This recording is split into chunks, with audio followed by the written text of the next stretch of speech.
छी छी छी छी छी मनीष पणिया एठी मरी जाइछि। जड़े मानसिक विकृत झीटी को गोटे ट्रक ड्राइवर नहीं दुष्कर्म करने उद्यम करिछि। भिडियोटी को देखंतु। अंधार रातिर अंधकार रे मिलैगला करुण स्वर सीसीटीवी रे कैद होइछि एही छाती थरा दृश्य। एबळे घटना घटिछि भद्रक टाउन थाना चरंपा 16 नंबर जातीय राजपथ चरंपा फांडी छक निकटरे।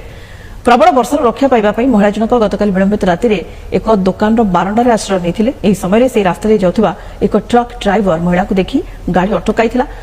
निकट को आसी जोर जबरदस्त उठाई नहीं गाड़ी भितर पुराई केउआड़े पलाइथिला।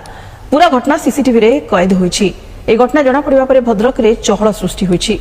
पुलिस विभिन्न स्थान रे छानबिन करबा सहित मानसिक विकारग्रस्त महिला को उद्धार करबा पई उद्यम आरंभ करिछि। कौन चली आम ओडिशा रे एभलिया बाजे धरण लोक कहीं कठोर कठोर दंड दि जाउनी? नारी माने कौन एमिति सुरक्षित कि आज्ञा? राज्य सरकार को मोर अनुरोध जे एभलिया दोषी मानू कठोर कठोर दंड दि जाऊ। जय जगन्नाथ।